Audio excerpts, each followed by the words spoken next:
Hello, this is Peter Bell, and I'm here with Tim Marsh from Bell Copper. Hello, Tim. Hi, Peter. How you doing? Very well, thanks. Nice to be talking with you. The company's had a news release here. Bell Copper mobilizes for drilling and provides a Kaba project update. Yeah, we're back out on the ground and making dust and getting the K20 in. Wonderful. And I'd point out to everyone that um, company has a Flickr page linked off the homepage and all that. And one of the albums there is called Mobilization for 2017 Drilling, building drill pads and roads for initial 2017 drill program. And some neat photos there just showing what it's like on the ground. I would expect some more of that similar type content to come from you guys as we go forward here. But maybe just to point out that these drill pads are pretty small areas at surface that you need. Yeah, we get everything done that we need on about a tenth of an acre drill site, Wow. and we use existing access wherever we can.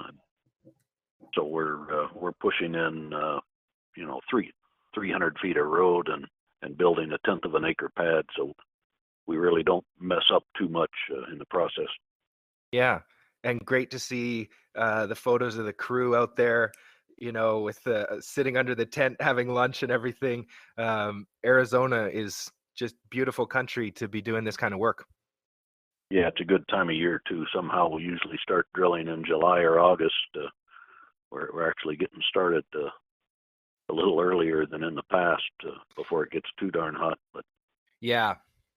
And I believe we talked about it before, but 24/7 when you're coring there, or what, do you take, what are the shifts like generally when you actually spin up?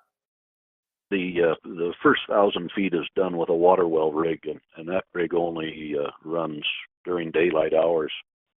So the crew will get out there around 6 in the morning and get the engine warmed up. I'll just take care of housekeeping around the rig, and then usually by 7:30 or so, the air is on and it's making lots of noise, and the hammer's banging, and the dirt's flying out of the ground, and things happen really fast. That 1,000 feet can easily go down in 7 hours of drilling. It's fast and furious once it starts working. Once the core rig shows up, that coring takes place 24/7. You just don't want to stop the mud from circulating with 1,000+ feet of rods in the hole. It'll sand the rods in, and you'll be stuck. So Yeah. once it starts spinning, it keeps spinning until the hole's done. Wow. 1,000 feet water well. That's more than I might have expected. That's pretty standard for the area that we're working in. 800 feet to 1,000 feet. We pretty routinely hit water around 800 feet, and then it becomes a challenge getting the next couple 100 feet drilled without washing out the upper part of the hole. And then we throw the steel casing in as quick as possible and Yeah. protect what we've created. And the shift from the water well drilling to the core, is that kind of something that you make as a decision on the fly based on what you're seeing coming up? Pretty much not. It is largely constrained by the water production from the hole, and the risk that both the driller and I judge to losing the upper part of the hole. So if it's dry and we don't have a lot of water coming into the hole, we'll keep the hole going until we're down into laramide rocks. If we can get there, the rig is capable of getting to 1,500 feet with the heavy rods they use. I don't expect we'll have to use much more than 1,000 feet to get where we're going. We've got 1,000 feet of PW casing laying on the ground from previous drill campaigns, so we don't have to buy any new casing. We'll try to use a as much of that 1,000 feet of casing to complete K20 as possible. Yeah. And the rock that comes up during that water well drilling, if you hit the laramide, at a depth more shallow than the water, will you be able to kind of tell that from what you're seeing at surface? Yeah, absolutely. That's a pretty clear transition, and we'll case to that point and core below it, so we get good, assayable rock, uncontaminated with other parts of the hole. And ballpark, any sense for the financials, like the cost estimates of that water well component versus the coring? Yeah, it works out to about $30 a foot roughly to get the pre-color done, and then from there down we're $60 a foot, going up to plus $80 a foot once we're down 2,000 feet. Wow, great. Yeah. I've been hearing some numbers recently from people talking about RC drilling, and that's just a different paradigm, very shallow and no core coming up, right? To be thinking about the depths you're talking about there is very different story. Yeah, and it suffers the same problem that our water well rig does, and that's once you hit significant water, although it's less of a problem with RC, you still get contamination, you still get the annulus of the hole raveling down and becoming incorporated into the sample, so it doesn't deliver a pristine, uncontaminated sample once you hit heavy water. And then after you've drilled a little bit of water saturated rock, there's enough water in the hole that the pressure of that water overcomes your ability to compress air and operate the hammer and flush the cuttings out of the hole. The hammer just stops hammering, and you're done RC drilling. That's the end of your progress. Yes. That happens pretty fast at Cabo. We can't get where we have to get at Cabo with an RC rig. And all this talk about water, mobilization is associated with the permit from Arizona Department of Water Resources there. What other kinds of permitting are required for this, K20?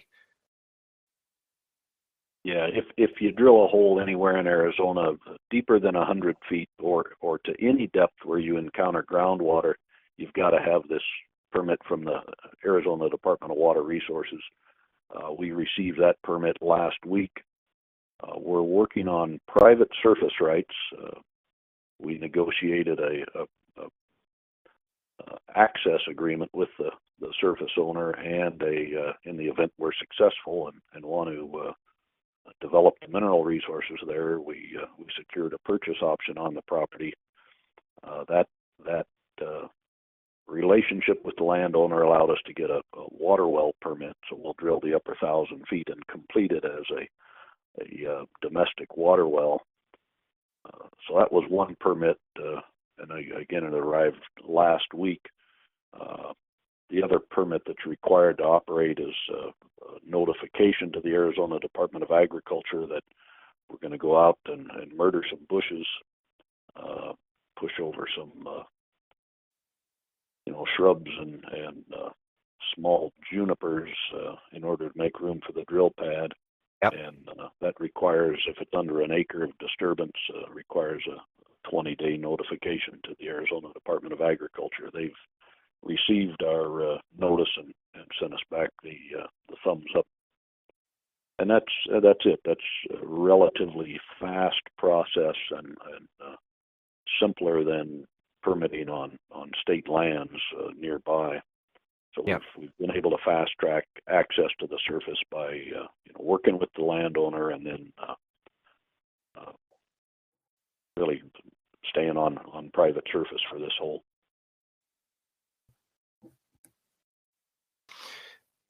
So many things come up from that. Very pleased to not hear you mention BLM. I'm sure you'll have dealt with them in the past, and you will be dealing with them again as you try to permit some holes on the state land. But in comparison, it sounds very simple to be drilling on this private land as you're describing there. Yeah. Yeah, we've got, again, we don't have any federal mineral rights at Cabo. We're on ground that's either old railroad mineral rights or state of Arizona mineral rights. We've got a good relationship with both the curator of the mineral rights on the railroad ground, that's Newmont Mining Corporation, and a good relationship with the mineral resources people at the Arizona State Land Department. So So we got a pretty good understanding of what has to get done to get out on the ground, and it just takes time with the state to do the archaeological clearance and the native plant survey. The state requires you to pay for each bush that you destroy in the process of yeah, building a road or a pad, and we just don't have to jump through that hoop if we're operating on private surface. wow. And you mentioned one hole on this private land. Any thoughts on prioritizing additional holes um, on that private land versus permitting, drilling sites at neighboring state land?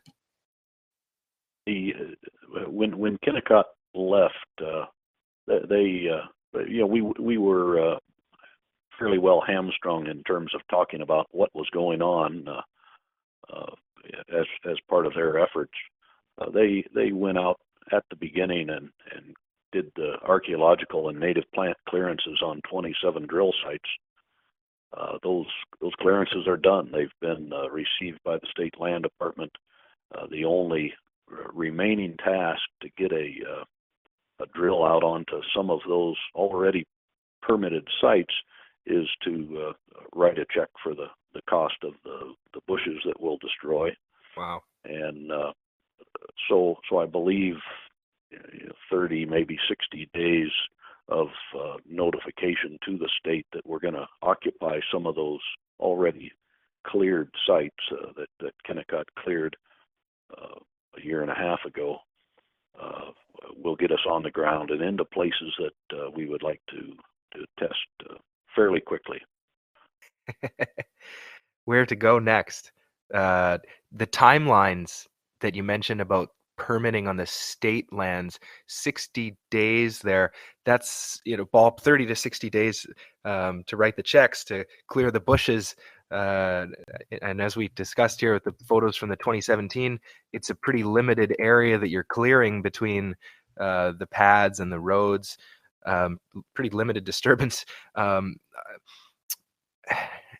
I wonder again about how that timeline compares maybe with the mobilization timeline, for example. Drilling is one thing, but getting everything out to site and getting ready to go is another thing entirely. Yeah, we've got a few logistical issues in the mobilization, but in general, our timeline mobilizing is quicker than the permitting. The permitting is generally the slowest thing we do.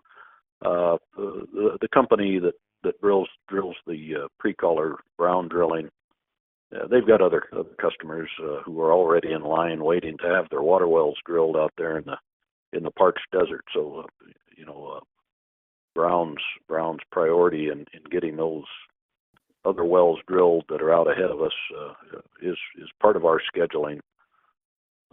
But it really shouldn't be more than a couple of weeks once we've got the pad built and get going. That we'll have that pre-collar drilled. That takes generally 24 hours to drill and case, and then we're ready for the core rig. And my understanding, the core contractor, God Be Drilling, out of Montrose, Colorado, is ready to go when we are. Mm-hmm. And I guess they have equipment nearby. People might think, oh, they're in Colorado, it's going to be time with trucks and stuff like that. But this is mining country down in Arizona. Yeah, that's right. They've got a shop in Wilcox, Arizona, right on Interstate 10. They can be up on the project, and in 7 hours they'll be standing there asking for instructions. Yeah, it's funny to hear the different timelines from the permitting to the mobilization to the actual work that it's all about, right? And it's funny that the work itself would seem to be the quickest of all of them. That's the world we live in. Yep. And I believe you mentioned too some of the groups or a group that does surface work for some ranchers. And I guess you have a capable set of people to help you with, building the road and the pad and everything there too. Right. It's a bit of an interesting story. The company that will build the road and pads is Thunderbird Materials out of Kingman. The company is owned by the grandson of the rancher who originally grazed cattle on the Cabo project area. So his the contractor's family goes back 2 generations, and boy, when I start describing places to the operator, he knows just where I'm talking about because he's been roaming the ground for 50 years and knows how to get around out there better than I do. He's got a lot of history on the ground, and he's really happy to be involved and excited that we could end up with a significant discovery on ground he's been walking over for decades. Wow. And these are the cattle with the strong teeth, the That's fluoride right. in the water and everything. That's right. Very well fluorinated water out there. That's a relic of the geochemistry of Cabo, but it reports straight to the dentures of the cows out there, and they have nice white smiles. And for those who still not satisfied with all this, contextual kind of important information, there's always somebody who's going to want, give us the exact date when you're going to start drilling. Well, yeah, there are multiple dates. We got the pad building, road building going as we speak, and we'll have the pre-color done, within 24 hours of Brown being able to take a break from their routine water well drilling and serve us, and Godby's chomping at the bit to get the core drilling done. So as soon as the RC or water well rig is off the site, Godby's people will be moving on. So it'll be a fast process to get to that point. And assays, any comments on what to expect on the other side of the holes being, completed? My predilection is to not assay anything that doesn't warrant assaying. It's money that doesn't have to be spent. I've got a good eyeball for copper. We've got a X-ray fluorescence analyzer that'll be on site looking at anything I'm not certain about. If we see mineralization that warrants assay, the core will be cut and in the lab within about 2 weeks of coming out of the ground, maybe a week and a half. It'll be assayed at the lab that I trust the best. That's Skyline Labs in Tucson, Arizona. So that's a 5-hour drive in the back of the pickup truck to Skyline, and they handle it from there. Their turnaround right now is on the order of 3 weeks. So, a month, probably a month out from finishing the hole, and we'll be getting assay results back from the lab. Yep.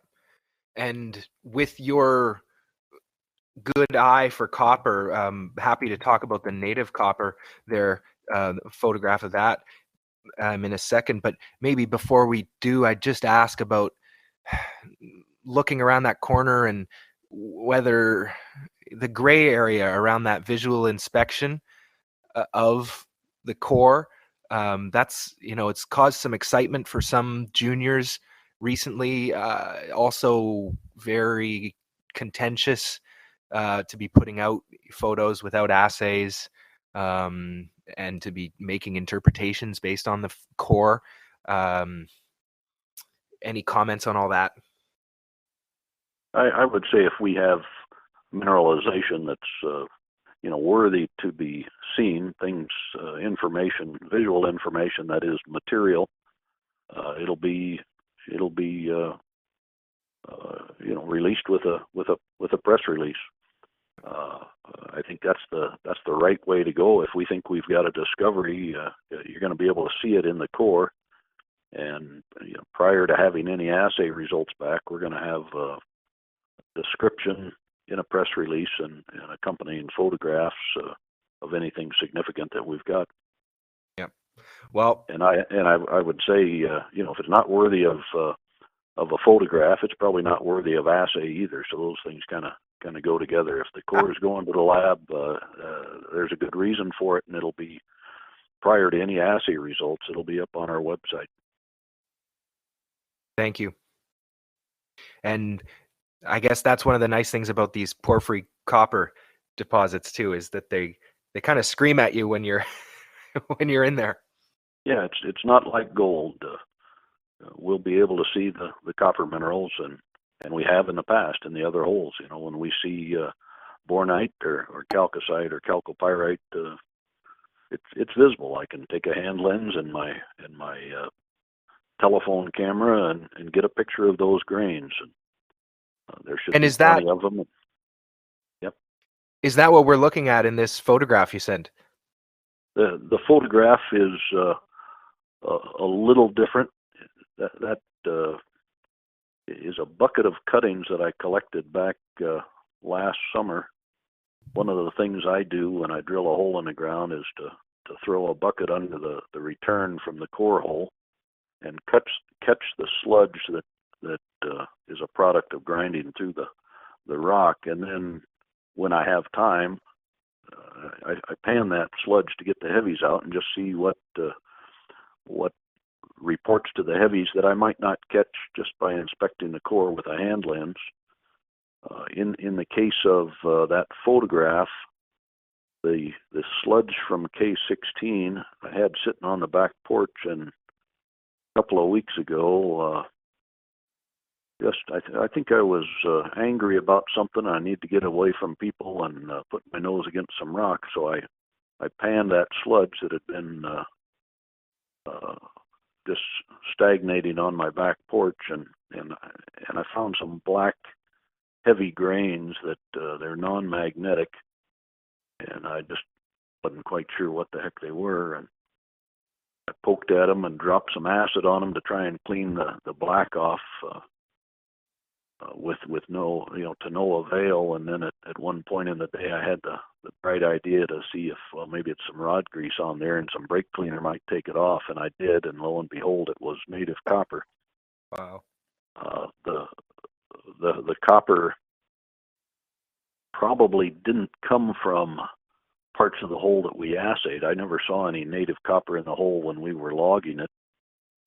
The copper grades that you see in the assay results probably don't reflect that copper. My guess is it was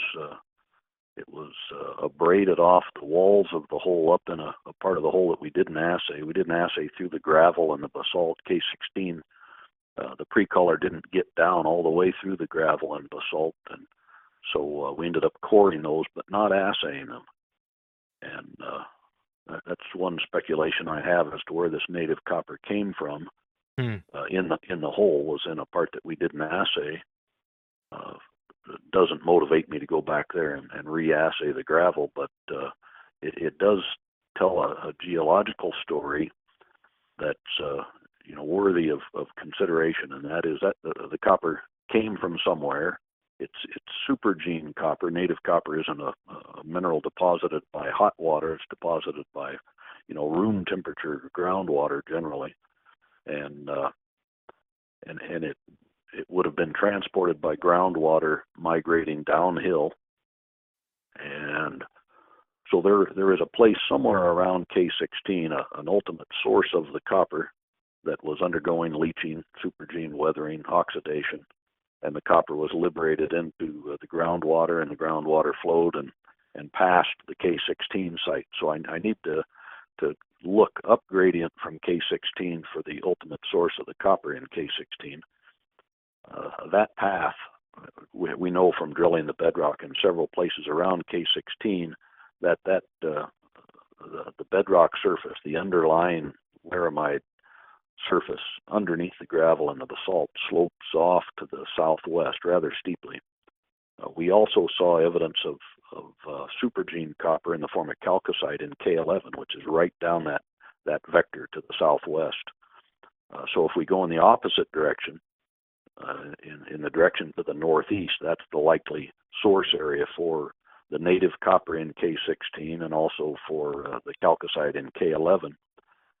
And that puts us up into our ovoid target area. Yeah. We saw evidence of supergene copper in K19, which is also down gradient, in this case to the southeast of the ovoid. And so we've got three different holes, K11, K16, and K19, all showing supergene varieties of copper that could be explained by a single source of copper in the ovoid target area.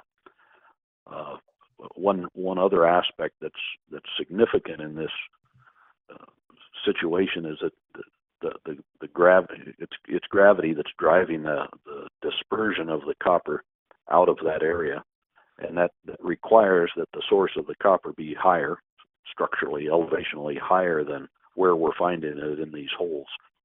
That implies depth of cover is less than the places we've drilled. So, yeah, I'm expecting out there somewhere in the ovoid target is a primary source of copper that is less than 800 feet below the current surface, and that's a significant development at Kaba. Yeah. Well, I may have to listen back to that section a couple times to get it all straight, but a good sign that you were able to find these little bits of native copper at surface that had been overlooked in the past. And so these were they're clearly, cuttings, right? So they would have been cut up by the drilling and brought to surface, kind of, and the rock that would have been around them when they were at surface, do you think that would have been laramide porphyry stuff, or this is some other type of rock with what you're describing, how the copper moved with the supergene and all this? Yeah, the best answer is I can't tell. The rocks don't have adhering bits of whatever their host rock was. It's fairly common in other parts of Arizona to have the supergene copper migrate out of the bedrock and into surrounding gravels. Just 20 miles west of Kaba is what's called an exotic copper deposit, the Emerald Isle, where exactly that has happened. Copper has migrated out of Mineral Park to the east. The fluids moved downslope, downhill, and ended up making a nice, well-mineralized gravel bed out in the valley. So that's what I imagine here, except in this case, the copper deposit, the source of the copper, doesn't stick out of the gravel anywhere. It's a hill, but it's buried under hundreds of feet of gravel. And and thanks for clarifying that, right, that there wasn't adhering rock to this Right. copper. Yeah, it could have been in the gravel. It could have come from the basalt. It could have come from the oxidized parts of the laramide rock. I think had it been up in the oxidized parts of the laramide rock, we would have seen more copper spikes in the assay results. We didn't assay the basalt or the overlying conglomerate just because they're not hydrothermally altered. They're not veined. They're generally not regarded as being mineralized. And I'm the guy who didn't see it in the hole. They're small grains. They're a millimeter, a half a millimeter across. A fairly tough thing to spot unless you're lucky.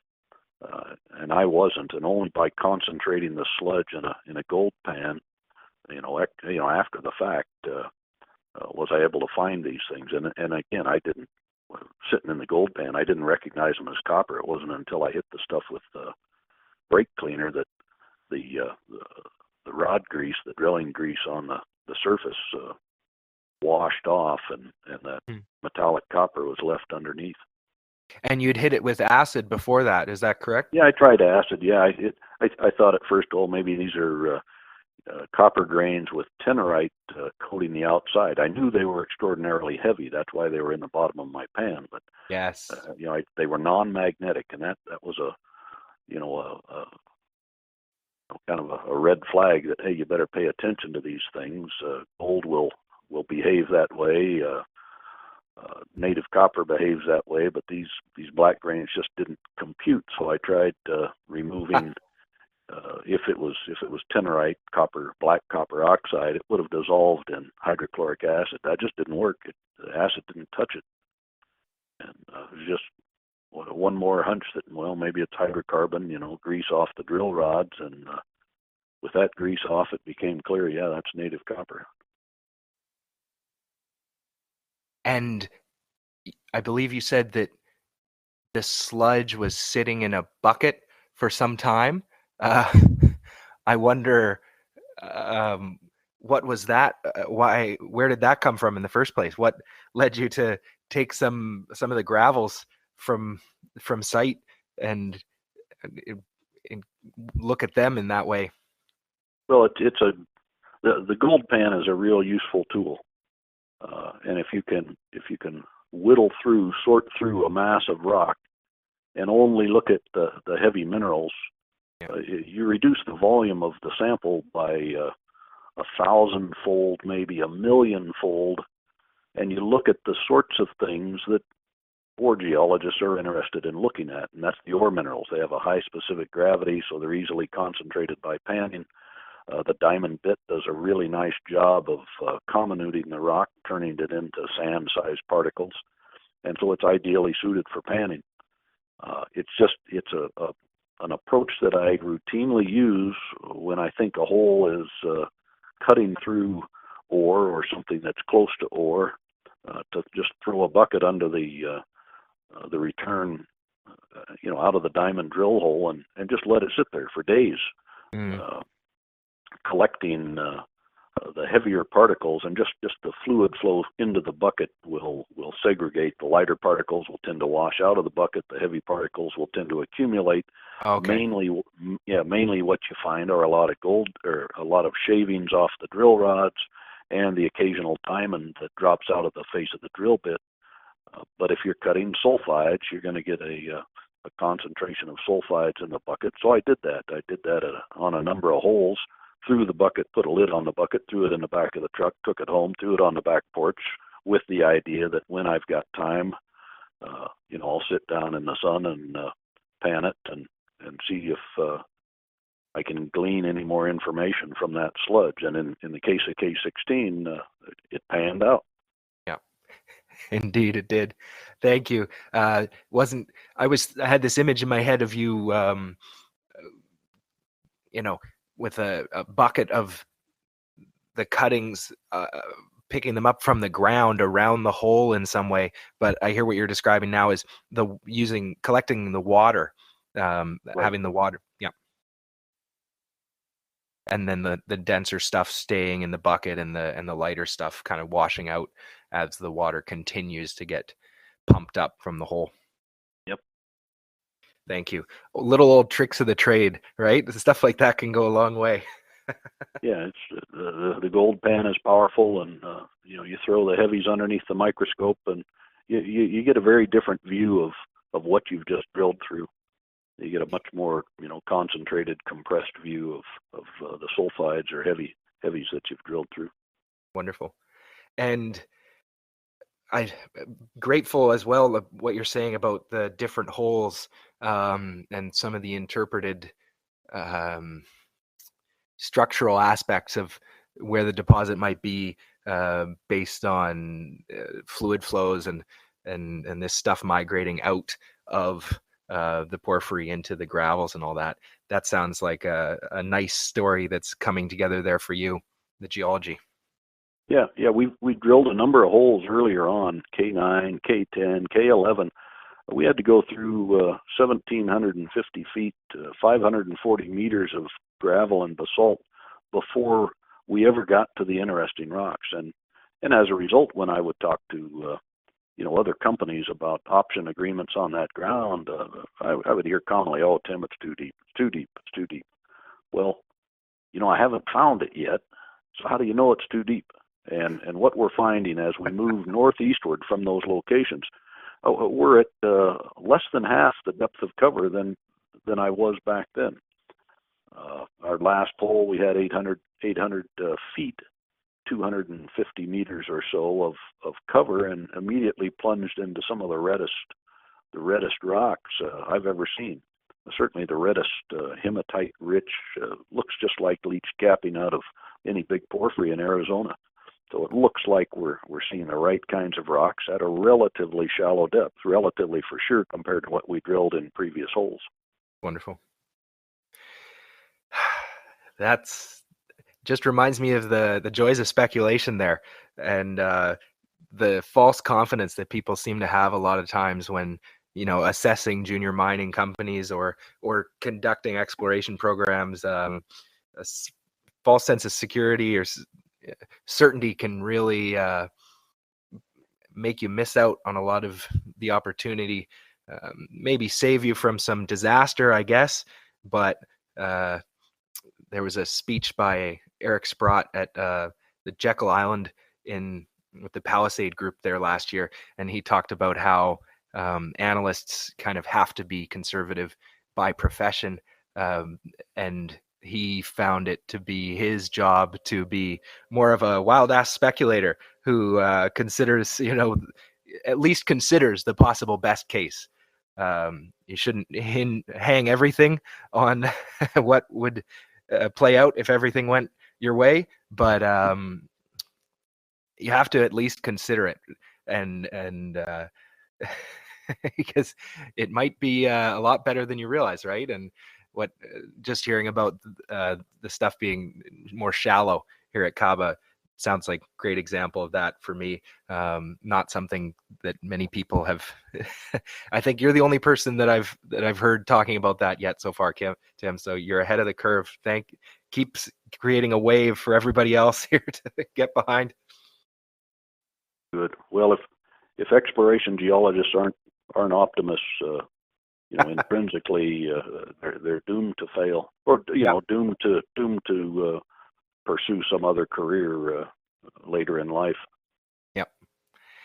Well, and it's the geologists who do have to be the eternal optimists, but it's the people, the financiers, who often use that fiduciary responsibility to kind of pass on most things that come their way. Yep. And one other point mentioned in a geological update of the news release here, some information on a lithological data from 2017 program.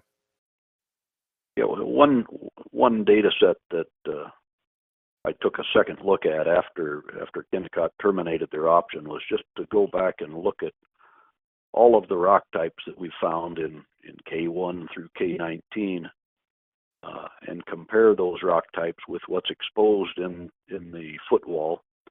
And just, the basic concept requires that in general those rocks need to be the same. They're not layers of rock that might be present in one block of the fault but not the other, but rather they're upright intrusions, mainly intrusive igneous rocks that are roughly cylindrical in shape, and they should be present in roughly the same quantities between the hanging wall and the footwall blocks. And that's what we see in comparison. If I compare the area of outcrop back in the footwall with the meters of a particular rock type that we've cut in our drill holes, we see the same rocks. You can put them side by side in a hand sample, and yeah, it's the same stuff, and in grossly the same amounts There are some rock types that are very rare back in the footwall. Flow-banded rhyolite, a Precambrian diabase, and a Laramide age heterolithic breccia that are, in terms of their area of outcrop in the footwall, they're part per million levels of those rock types in the footwall. We have found each of those three rocks in one or more holes back in the hanging wall, and that requires that we're quite close to where those rocks came from back in the footwall. We're exploring essentially the same patch of ground, but in a place 9 kilometers away due to the faulting. It's a what I believe it tells us is that we've got a very robust geological solution. We wouldn't be seeing these rare rock types in our drill holes if we weren't pretty darn close to the right address back there in the footwall. And the rhyolite is a volcanic rock, as I understand it. Seems to rhyolite in itself is pretty common. Is there something particularly about the flow banded nature of the rhyolite there that's significant? Well, it makes it very recognizable. Yeah. The rhyolite is the only rock out there that is aphanitic. You can't see any crystals in it. It's not a porphyry. It is aphanitic. To see the grains that make it up, you would have to cut a thin section and look at it under a microscope. But it has a distinctive banding to it, planar banding, that's common in rhyolites because they're not very fluid magmas. They're very pasty and thick, and they form shear boundaries within the flow as it's intruded and eventually extruded from the earth. It's such a rare rock type in the footwall, and it's distinctly flow banded, and we've cut that in our drill core, in particular in K10. Mm. So we're seeing the same rocks in locations that are 9 kilometers apart. Yeah. And that gives me confidence that the next hole we drill is going to be into the heart of the system, into the ovoid. Then there's multiple other lines of evidence that say this ovoid target area is the right place to be. The zoning of lead and zinc around the ovoid, the presence of this copper moly sulfur rhenium geochemical factor as you approach the ovoid, and then the appearance of these supergene copper minerals on the boundaries of the ovoid just give me pretty good confidence that we're at the right address with K20. Mm-hmm. And I wonder about comparing kind of the dimensions of what you see. The footwall, its surface is more of a plan view, whereas what you're seeing in the drill core is more of a cross section. Any comment on how you kind of reconcile, data that's sticking out across two different dimensions of that three-dimensional body? Well, I can't do it, until you have very closely spaced holes, hundreds of drill holes to start modeling the shapes of the individual bodies. Yeah, you really can't do it. I've got 1 yardstick on the outcrop. That's a plan view. That's area, and in a drill hole, it's meters of core down the hole. That's length, a one-dimensional thing. Geologists do it routinely.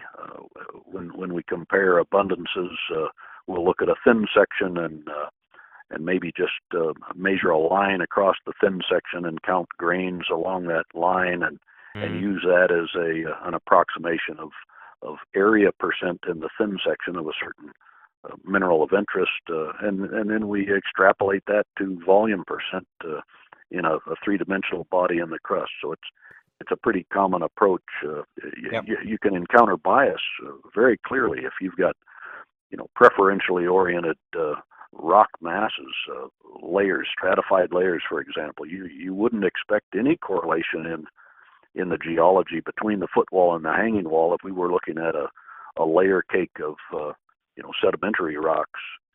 You would get the shallow rocks in the hanging wall and the deep layers in the footwall, and there wouldn't be much correlation other than knowledge that, hey, I've got to put these things back together in a stack that makes sense with a section exposed somewhere else where the whole thing is intact. Because we've got these intrusive cylindrical rock bodies, we probably tend to drill down them for quite a ways in our drill holes.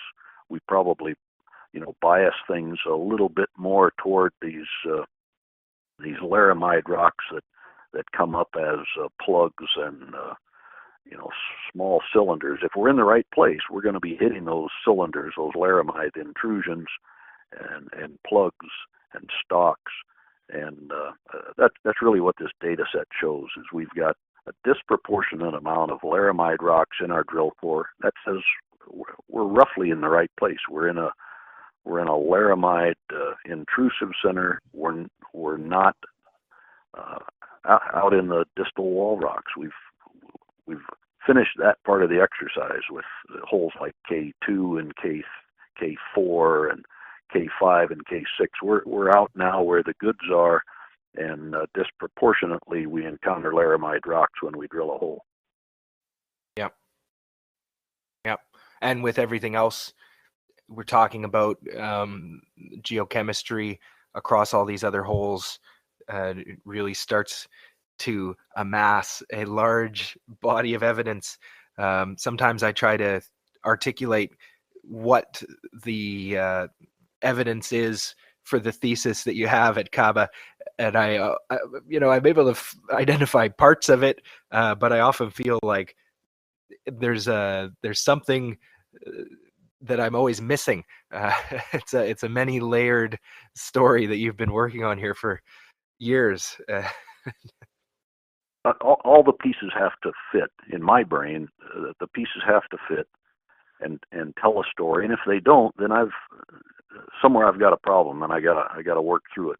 So far, the different layers all seem to be telling the same story. The geochemistry, the geophysics, the rock types,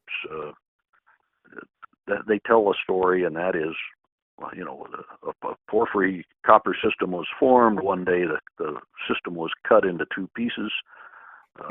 The offset is 9 kilometers in an east-northeast direction, and if you test that upper part, that's likely where the copper would have ended up. And we have to finish that process. I think K20 will be the first hole that begins to finish the process. I think it'll be a discovery hole, and this ovoid target is not a small thing. It's on par with the biggest porphyry deposits in the world, 1 kilometer wide, 3 kilometers long. It's the size of the Chuquicamata pit. It's the size of the Escondida pit. It stands a chance at being a big one. If we drill K20 and there's nothing there, I've got a lot of explaining to do, and but we will have done some damage to the ovoid target, but we still know we've got a lot of IP anomalies that Kennecott found through their work that are will need further exploring. They expanded our ground by 55% because the IP anomaly was hanging off the edge of the map. That 55% addition has not been surveyed. So in the event K20 fails, attention will have to be paid to that ground further east. Yeah. Well, and just imagine if it's a 15-mile shift or something. It could be. Yeah, that's right. I begin to see bedrock. If I go say 14 kilometers to the east, I see bedrock, and that bedrock doesn't look like it's had the damage that we're seeing in our current drill hole. So I think we're in the right spot, but there still is room to the east of us if K20 doesn't pan out. But K20 is it's really a critical test of this ovoid target concept and the story we've been building for certainly the past 2 years. Yeah. Well, Yeah, and it's helpful for you to come out and talk about it in depth, right? Because um, there are people who've been following the company for longer than 2 years, Yep. and I wonder if they sometimes conflate, um, past ideas and have a hard time distinguishing, when things were really disproven particular ideas and whether or not the idea has been killed really yet or all this kind of stuff. The idea is more sound today than it's ever been. The data that it really near well, I don't know quite what the number is. It's more than $3 million worth of very high quality new geoscience data contributed by Kennecott. Yeah. Probably pushing 3.5 million. Uh, really good data that tells a story, and the story meshes very nicely with what Bell has been pursuing before their involvement, and we're going to capitalize on their contribution. I'd like to have them along for the trip, but that was their choice, not the way it worked out. Yeah. We will use their contribution to the best value for our shareholders. Yeah. Yeah. Wonderful. Amazing speculative setup that it speaks to the value of tenacity and persistence. Um, I'm sure.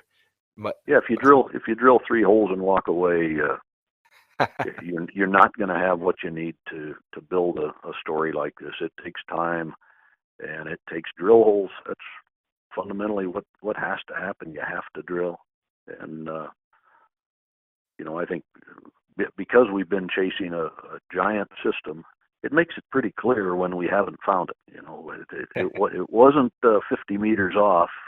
We need to be moving the rig by hundreds and hundreds of meters Yeah. if we haven't found it. Well, and that's something that I loved hearing about the first hole and the second hole being a mile step out. Your Yep. second hole ever at Cava from the Yep. furthest. Like, yeah, very good. That sets a certain tone with your approach, and it also occurs to me that some people who are encountering this story now for the first time, um, the next three holes, based on what you're saying here about the level of conviction and what's at stake geologically, in general, three holes is not enough to test an idea in a meaningful way necessarily, but where we're at right now with Bell at Caba, it's that kind of excitement is at play. Yep. It's a good time to join Bell. I really appreciate the support the older shareholders have given me, and allowing us to get to this point. Or if they could do it all over again and join Bell today ahead of K20, that would be the way to do it. Some people, they talk about buy and hold. I'm afraid the more apt phrase in the junior mining space may be buy and keep buying. It's Yeah. a kind of terrible thought, but all the way down. She sent that all the way back up. Who knows what'll happen for Bell Copper? I wonder, any thoughts on the the big blue sky potential takeover scenarios or anything like that here? It's Well, we've got a plan to go forward, a success plan, and that won't be Bell building the world's biggest copper mine. We will get out of the project with the highest return we think we can get for our shareholders. We won't make them wait 20 years to start collecting, profit from the mine. We'll be out and allow someone who's really good at building giant copper mines to take it from us in the event we're successful. We anticipate being successful, and we've sure spent a good amount of time thinking about how we're going to get what our shareholders deserve, and then continue doing what we do well, exploring and building on success at Caba elsewhere. Wonderful. Thank you. And I just point out as well, you mentioned that you've secured a purchase option, as well as access agreement with the private land holder, where you're going to be collaring K20, and good for you for tying up ownership option there. That's potentially important down the line. We've actually done that in the past. K12 was a purchase option, and I know we had some vocal guys on the various boards, sort of mocking our informal approach. That's what happens when you concede to the pressure to allow information to flow before it's fully mature. Everybody was left with the impression, or a number of people were left with the impression, that we don't know what the hell we're doing, that we're going off and shaking hands with people and thinking that that's protecting our company's investments. Nothing could be further from the truth. We've done option agreements on all of the private land that we've ever drilled on, with the idea, if we're successful, we want a guaranteed ownership avenue for that piece of ground. We don't want to be in the position of announcing to a surface owner that they own the most valuable piece of ground in northwestern Arizona, and then try to figure out a way to buy it off of them. That's a bad approach, and we've not been following that approach. And no shortage of disinformation and all kinds of stuff out there on the internet. If anybody is paying attention to that stuff, I urge caution. I'm an active member of some of the discussion boards online there, and I get very little real information from the boards.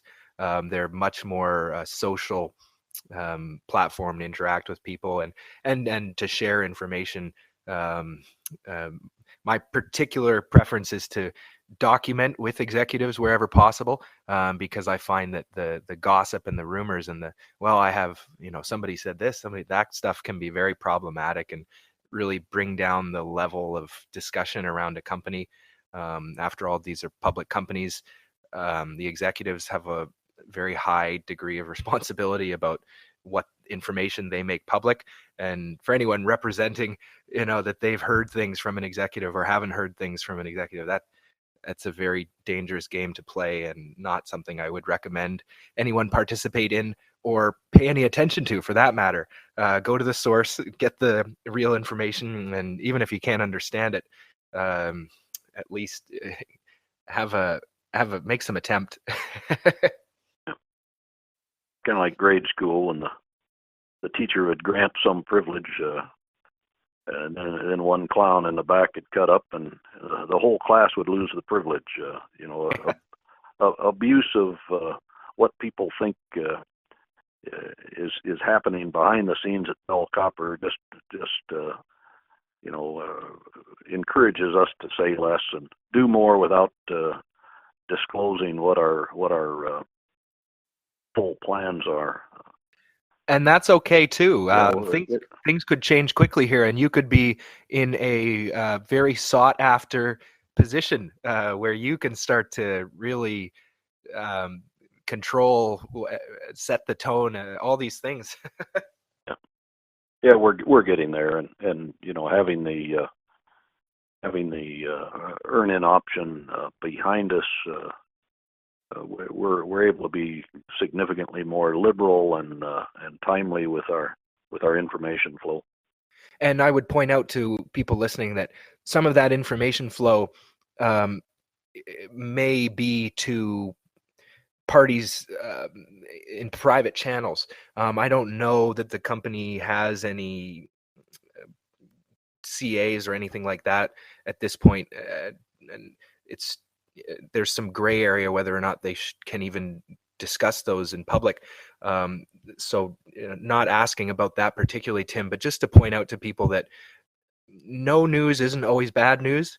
Sometimes no news is things happening behind the scene, and you have to understand your investment and um, be willing to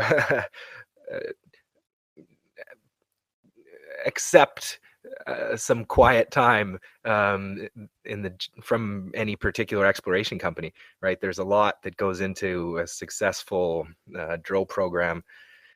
The timelines and everything that we've discussed in detail here. It's a lot of moving parts, and being a little patient at times, and understanding at least of what the company is going through and what they all the hoops they have to jump through, I think is probably the best approach for most investors out there.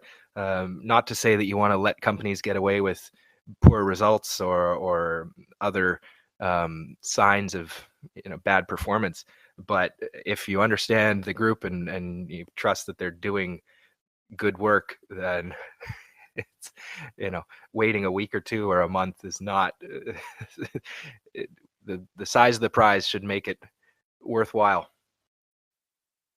Yeah, I agree. Yeah, well, and I would just point out as well the land package modification. So this is not the private land purchase agreement. This is something else. Right. We've had a notch in our mineral land holdings up on the north edge for about a year now, and in this ovoid target is nothing new. It's been developing. It's been something that we've had on a map for a couple of years now, and one of the things I encouraged Kennecott to do while they were driving the ship was to fill that notch in. There's a square mile where we didn't have mineral rights. My ovoid target was slopping into that area, and so as soon as really it's the first thing I did once we were free of our option agreement with Kennecott was to contact the mineral right holder and negotiate the addition of that section of 640 acres of mineral rights in exchange for some parcels that I regard as no longer significant to the southwest. So it was more of a swap of sections from our southwestern margin up to fill in that hole in the north. And Great. so I feel good that we've got all the mineral rights we need to secure this target area. Yeah, and swapping some stuff in the southwest for the northeast, that sounds like music to my ears, at least. It keeps our lease payments very similar. They don't change hardly at all, and gets what we need protected. Yeah. Yeah, and then that protection is precisely what you were speaking to in regards to the purchase option on the private land and all that. Thank you very much for all the detail on your practices. Sounds like best practices throughout. Well, we try to do it right. And important to have somebody who knows just what that looks like, leading the company there. And talking with you at the start of April there about the corporate cleanse in 2013 and all the leadership you provided then and there, and the financings and everything like that you undertook, and then to everything here today as well about all the experience in the field. Great to hear about the bucket full of water, collecting the water from the hole. Little stuff like that goes a long way. Yeah, we'll sure have that bucket back underneath K20 collecting the sludge and pan it and see what comes out of K20. Wonderful. And maybe one phrasing of a question here that's popular, a la Rick Rule. Next unanswered question for Bell Copper? I think it's probably the same question we've been trying to answer from the beginning, and that is grade. Is there something that may someday be called ore in the subsurface under our mineral tenures? So K20 is planned, hoped to answer the question: is there ore grade material at Kaba? Yeah. Wonderful. The question after that will be tons. That's right. Grade and tonnage. Sounds like mining, eh? Yep. I think back to some of the first conversations I had with you there, and just peppering you with questions about all aspects of your concept of what could be there, and the body of evidence you've assembled, very compelling. I can just imagine what some of the more sophisticated players in the mining space must think when they really start to spend the time understanding what you've been doing there, and look forward to some excitement on the other side of a discovery hole. I've heard it said this is a discovery hole market. It sounds good, and everything else with copper heating up. Exciting times for Bell. Yeah, I agree. Thank you very much, Tim. You're welcome, Peter. Thank you.